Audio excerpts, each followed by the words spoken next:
الحمدللہ نحمدہ ونصلی علی رسولہ الکریم اما بعد فاعوذ باللہ من الشیطان الرجیم بسم اللہ الرحمن الرحیم۔ اللہ تعالیٰ سے دعا ہے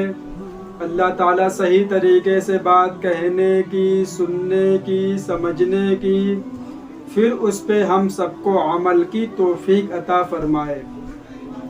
نامحرم عورتوں کو دیکھنا، آنکھوں کا زنا۔ حضرت ابو ہریرہ رضی اللہ تعالی عنہ سے روایت ہے کہ رسول اللہ صلی اللہ علیہ وسلم نے ارشاد فرمایا، آنکھوں کا زنا نامحرم عورتوں کو دیکھنا ہے۔ اب یہ ایسی برائی ہے کہ وہ حافظ ہو یا کوئی بھی ہو، مولانا ہو، مطلب کبھی نہ کبھی اس کی نظر پڑی جاتی ہے ان چیزوں پہ۔ سڑک پہ راستے میں جا رہے ہیں تو ہر طریقہ کا ایک راستہ اللہ تعالیٰ نے کھولا ہوا ہے، ہو گیا تو توبہ کر لو اللہ تعالیٰ سے، اللہ ہم تو نہیں چاہتے تھے کسی کو دیکھنا، کیا کرے نظر پڑ گئی تو معاف کر دے، اللہ معاف کر دے گا۔ لیکن جو لڑکے اسی بہانے سے سڑکوں پہ جاتے ہیں اور راستوں میں بیٹھتے ہیں کہ یہاں سے لڑکی گزریں گی اور ہم ان کو دیکھیں گے، تو میرے بھائی یہ بہت بڑا گناہ ہے، اس کو ہلکے میں مت لو۔ ہم لوگ سمجھتے ہیں کیا ہے، اللہ نے آنکھیں دی ہیں، ہم لوگ نہیں دیکھیں گے، دیکھیں گے ضرور، دیکھیں کیا ہوا ہے۔ تو میرے بھائی اللہ نے آنکھیں دی ہیں قرآن مجید دیکھنے کے لیے، نیک کام کرنے کے لیے، دین اسلام کی معلومات پڑھنے کے لیے، بری چیز دیکھنے کے لیے اللہ تعالیٰ نے آنکھیں نہیں دی۔ اگر آج اللہ تعالیٰ اگر کوئی انسان کسی لڑکی کو دیکھے اور فوراً اس کی آنکھوں کی بینائی چلی جائے، فوراً، اب بتاؤ دنیا کے اندر کوئی کسی کو دیکھے گا؟ کوئی نہیں دیکھے گا میرے بھائی، سب بچیں گے۔ تو یہی سوچ کے نہ بچو کہ اگر ہم نے اس کے اوپر نظر ڈالی تو ہو سکتا ہے کہ اللہ میری آنکھوں کی بینائی چھین لے میری آنکھوں سے۔ یہ خوف ہمارے دل سے نکل گیا ہے، تو ہمیں سمجھ میں نہیں آتا کہ اچھا عمل کیا اور برا عمل کیا ہے۔ چلو آپ کہیں دکان پہ تھے، کچھ بھی تھا، کوئی لڑکی آئی، آپ نے اپنا چہرہ ادھر کرا اور آپ کی نظر اس پہ پڑ گئی، اب کوئی بات نہیں، نظر پڑ گئی تو کوئی بات نہیں، آپ اپنا سر نیچے کر لو، آگے نیچے کر لو، اپنے کام کرنے لگو۔ اب اس کو گھور گھور کے مت دیکھو، یہی تو گناہ ہے جو بیر بیر اس کو پیچھے مڑ کے دیکھ رہے۔ ہم نے خود اپنی آنکھوں سے دیکھا ہے، جوان لڑکوں کی تو بات چھوڑو، بڈھے لڑکیوں کو پیچھے مڑ مڑ کے دیکھتے ہیں۔ اور اللہ کے نبی نے فرمایا کہ قیامت کے دن 3 بدبخت انسان ایسے ہوں گے جن کی طرف اللہ تعالیٰ اپنی رحمت کی نظر نہیں ڈالے گا۔ اس میں جو پہلا انسان ہے وہ ہے بوڑھا زانی،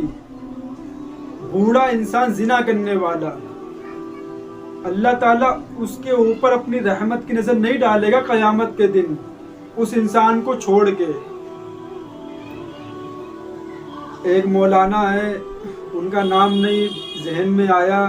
اس دن میں ان کی بات سن رہا تھا تو وہ بتا رہے تھے کہ جب انسان نماز پڑھتا ہے اور نماز میں اس کا دل نہیں لگتا ہے، آپ نے دیکھا ہوگا بہت سے لوگ دنیا میں ایسے جن کو نماز سے چڑ ہے، قرآن سے چڑ ہے، دین اسلام کی بات سننا ہی نہیں چاہتے ہیں، وہ کہتے اس کو بند کرو، ہٹاؤ، میرے کان پھٹ رہے ہیں۔ تو مولانا بتا رہے تھے کہ یہ صرف اور صرف بد نظری کی علامت ہے، نامحرم عورتوں کو دیکھنا اسی کی علامت ہے۔ نماز میں دل نہ لگنا، قرآن میں دل نہ لگنا، کوئی اچھا کام کرے تو خوشی نہ ہو، کوئی برا کام کرے تو اس میں غم نہ پہنچے کہ ہم نے کیا کرا۔ میرے بھائی اگر آپ کے دل میں یہ کیفیت نہیں پیدا ہو رہی تو میری نظر میں اس انسان کی کوئی ویلیو نہیں ہے، اس لیے کہ اللہ تعالیٰ نے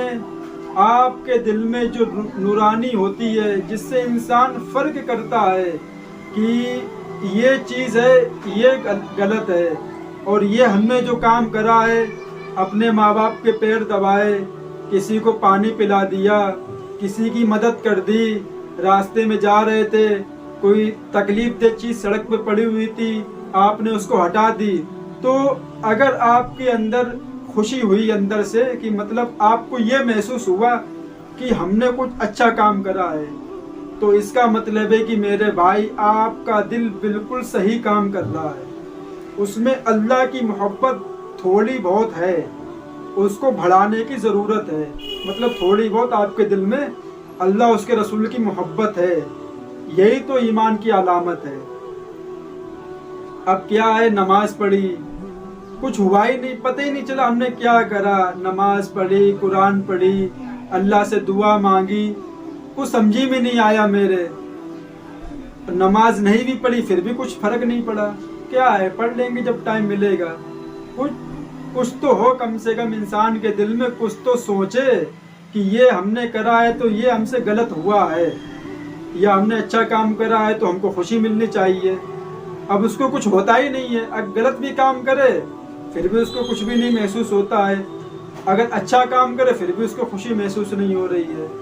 اب اس کا مطلب ہے کہ آپ کا دل پوری طرح سے مردہ ہو گیا ہے، آپ نے گناہ کر کر کے اس دل کو بالکل کالا سیاہ بنا دیا۔ اللہ کے نبی نے کیا فرمایا، جب انسان ایک گناہ کرتا ہے تو اس کے دل میں ایک کالا نقطہ لگ جاتا ہے انسان کے دل میں، جب وہ توبہ کر لیتا ہے تو اللہ تعالیٰ اس نقطے کو ہٹا دیتا ہے دل سے۔ اب گناہ ہوا، گناہ کرنے کے بعد انسان نے توبہ بھی نہیں کی، جو وہ نقطہ ہوتا وہ دھیرے دھیرے بڑھتا جاتا ہے، اور ایک دن اس دل کو پورا کالا بنا دیتا ہے، برائی اس کے اندر بھر جاتی ہے دل کے اندر، پھر اس کو کوئی مطلب نہیں ہے کون خدا، کون اللہ ہے، کون علی ہے، کون صحابہ ہے، کون محمد ہے، میں کچھ مطلب نہیں، بس ہم جو کر رہے ہم کو کرنے دو۔ اگر آپ اس کے پاس کچھ دین اسلام کی دعوت لے کے جائیں گے تو وہ تم کو بے وقوف ٹھہرائے گا، کہے گا یہ بے وقوف ہے جو ہم کو بتا رہا ہے، تو کہے گا ہم بہت سمجھدار ہیں، آپ بے وقوف ہو، آپ ہم کو کیوں بتا رہے ہو کہ اللہ نبی کی باتیں مانو۔ جب ٹائم آئے گا جب اللہ نبی کی باتیں مانیں گے، میرے بھائی ٹائم کا کوئی پتہ نہیں ہے، آج ہے کل نہیں ہے، کون دیکھ کے آیا ہے، اس لیے ابھی بھی ٹائم ہے، کچھ زیادہ نہیں، رات میں لائٹیں بند کر کے 10 منٹ موبائل چھوڑ کے یہ سوچا کرو کہ جتنا اندھیرا کمرے میں ہے، کل قیامت کے دن اتنا اندھیرا میری قبر میں ہوگا تو وہاں کون ہوگا میرے ساتھ، کون ہوگا میرے ساتھ وہاں؟ یہاں لیٹے ہیں تو میرے بھائی ساتھ میں لیٹا ہے، میرے ماں باپ میرے ساتھ میں ہے، میرے رشتہ دار میرے ساتھ میں ہے، اور کبھی یہ سوچا کرو کہ جس دن اکیلے قبر میں لیٹے ہوں گے، کوئی بھی نہیں ہوگا، چیخ چلا رہے ہوں گے قبر کے اندر، تب میرا ساتھ دینے کون آئے گا؟ کوئی نہیں پوچھنے آئے گا کہ ہلو کیسے ہو آپ، کیا حال ہے آپ کے، کوئی آئے گا؟ 2 دن کے بعد تو گھر سے پھینک دیا جاتا ہے لاش کو، ارے ہٹاؤ اس کو، بدبو آ رہی ہے، کتنے بھی تم ان کے عزیز ہو، کتنے بھی تم ان کے چاہنے والے ہو، 2 دن کے بعد کوئی نہیں رکھتا کمرے کے اندر، ہٹاؤ اس کو، پھینکو، بدبو آ رہی ہے، دفناؤ جا کے اس کو، کوئی محبت نہیں دکھاتا۔ مرنے کے بعد انسان پوری زندگی ان کے لیے کام کرتا ہے، سب کچھ کرتا ہے، مرنے کے بعد 2-3 دن اگر اس کی لاش رکھی رہے تو لوگ بھاگتے ہیں، وحشت ہوتی ہے دل میں کہ ہم یہاں نہیں لیٹیں گے، یہ مردہ رکھا ہوا ہے، اتنا خوف ہوگا تمہیں ان کے دل سے، کہیں گے ہٹاؤ اس کو، یہاں سے پھینکو اس کو، دفن کرو جا کے، ہم کو وحشت ہو رہی ہے۔ تو میرے بھائی یہی تو راستہ ہے جو ہمارے نبی بتا کے گئے، دنیا کے اندر برائیوں کو چھوڑنا اور نیک کام کی طرف آنا، یہی تو دین کا راستہ ہے۔ ہم دعا کریں گے اللہ تعالیٰ میرے مسلمان بھائیوں کو، یہ جو بد نظری ہے یہ بہت خطرناک چیز ہے، یہی انسان یہیں سے شروع ہوتا ہے، جو انسان برا جو بنتا ہے تو اس کی جو شروعات ہے وہ یہیں سے ہوتی ہے۔ انسان بڑا ہوتا ہے تو اس کے دماغ میں کچھ بھی نہیں ہوتا ہے، جب وہ لڑکی کو دیکھتا ہے کسی کو تو وہ سوچتا ہے کہ اگر اس لڑکی کے کپڑے اتار کے دیکھے جائیں تو یہ کیسی لگے گی، اب وہ